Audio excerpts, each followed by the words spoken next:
So to record your nutrition using MyFitnessPal app, first off you're going to need to download the app, and then once you've done that it will ask you to enter some data, and it will ask you to create a username, create an account, and it will give you some guidelines in terms of what your goals are, etc. Now, I don't want you to use those guidelines. I prefer you to use the guidelines that you get from your analysis of your nutrition in stage 1, which is the video that you've just watched.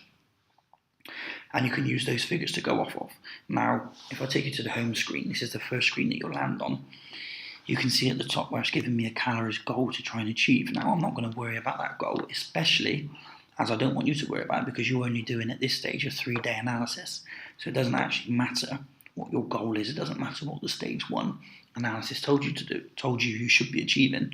At the moment, you're just going to enter your food as normal as possible, so what you're eating on a regular basis, and then you can review exactly what you're eating.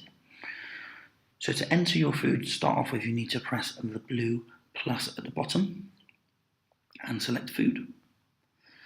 Now, once you've chosen what meal you're going to do, so we'll choose breakfast, there are 3 or 4 different ways that you can enter data. So at the top you've got your recent entries, so these are obviously foods that I have entered at some stage. Now you've got frequent, so frequent ones for breakfast, ones that I've entered recently.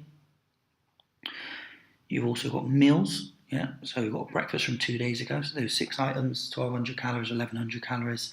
I could just press that if I had exactly the same breakfast, which I know some of you will end up doing, which is completely fine. If you have the same breakfast every day, you can have it stored in here, press it once, and it'll upload your whole breakfast. The same as if you enter any recipes, so if you have any particular recipes that you make up, you can enter them into there, and they'll be stored on the app for you. Okay, so I'm going to go back to recent. I'm going to show you a couple of different ways that you can enter your data. So first one is to just choose something from here. So if I choose, what can I choose for breakfast? Oats. Okay, so I'll press oats, and it will come up with the information for the oats that I'll normally have, because it's stored in the app already. So serving size for these oats is 50 grams. So now it's up to me to enter, or for you to enter, how many servings you had. So if I had 1 serving, I had 50 grams of oats, obviously I would change that to 1. I actually had 75, so I'll change that to 75. Okay, you can also see that you've got calories in there, you've got your fats, you've got your carbs, and you've got your protein for those oats. So there's some decent information here we'll give you straight away. Now all I need to do is press the tick in the top right hand corner, and that will be entered into my breakfast. So alongside that I would normally have something like peanut butter. Okay, so I can enter peanut butter. Say 40 grams of peanut butter I had this morning, so I'll change that to 2 servings. And alongside the peanut butter I had some milk, so I can press milk.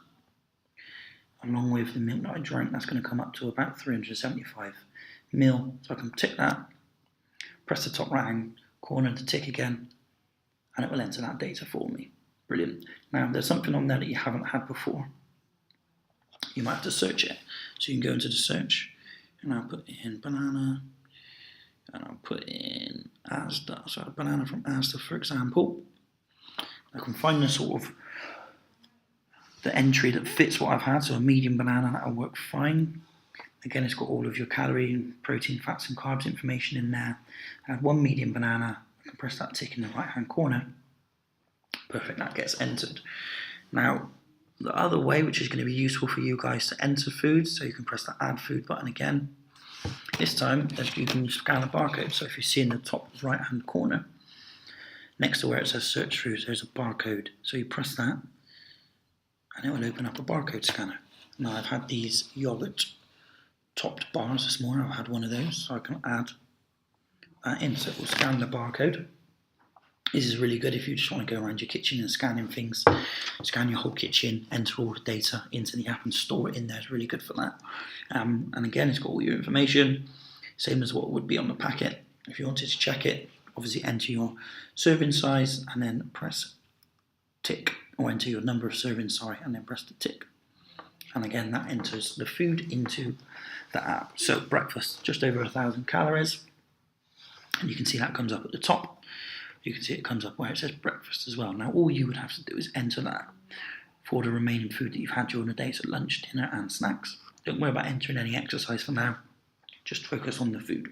Now, you need to be as accurate as you can. Obviously, if you have weighing scales at home, it's quite easy to do that. If you haven't, you need to make an attempt to be as accurate as possible. Now, if you've got any queries with doing that, obviously drop me a message and I will get back to you and advise you. But having stuff like bananas or bars, etc. is quite easy. If you're having stuff like oats, it can be a little bit more tricky, but you do definitely need to be as accurate as possible. Realistically, you shouldn't be guessing here because you'd be surprised how far out you can actually be when you're guessing. So once you've done that, you can enter a full day's information, which I won't do for now. But you can press, you see at the bottom where it says nutrition, with a little pie chart, you can press that, and it will give you a breakdown of what you've eaten today. So you can see so far, protein for breakfast is at 32 grams, fats 44 grams, and carbohydrates 119 grams, and it gives you a little bit of a percentage and a chart in terms of what you've eaten. So I can also have a look at the nutrients. Okay, so I can have a little bit more detail around what I've actually eaten during the day. Protein, carbs, and fats are the ones we're going to be worried about mainly, and also the calories in each meal. So once this is filled up, you can see the percentage breakdown of each of each meal, how many calories you've had in each meal. This is the information that you'll need mainly for when you enter when you go to stage 3 of your analysis. You can use this chart here, so it can show you the information in terms of the grams that you've had and also the percentage that you've had that you can obviously then enter into the chart.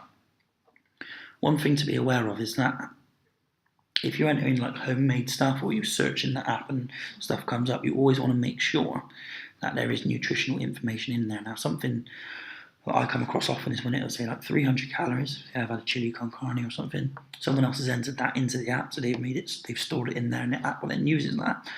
They put 300 calories, but there's no other information. There's nothing on fats, there's nothing on protein, there's nothing on carbs. So I get to the end of the day and look at my data and think, well, protein's a bit low. Then I'll go through the days or the foods that I've entered and notice that there's no protein added for some of the meals. You can see here there's 8.1 grams of protein. You should be able to see that 4 or 5 up from the bottom. Now, if that's a 0, obviously that's not going to tally up onto the day. So always be aware of what you're entering. Have a quick check. If you're scanning barcodes, it's going to be quite accurate. If you're using homemade stuff that other individuals around the world have entered, it may not be so accurate. So that's all you need to do. You need to do that for 3 days, and once you've done it, for the day you press complete diary. So I'm not eating enough for the day. Anyway, you don't need to worry about that information. Just press complete diary, and that will be your day recorded. And then you scroll across for the following day, etc., etc. So once you've done 3 days, you should have all the information you'll need entered in for those days, ready for your stage 3 analysis. Any questions doing this, please let me know.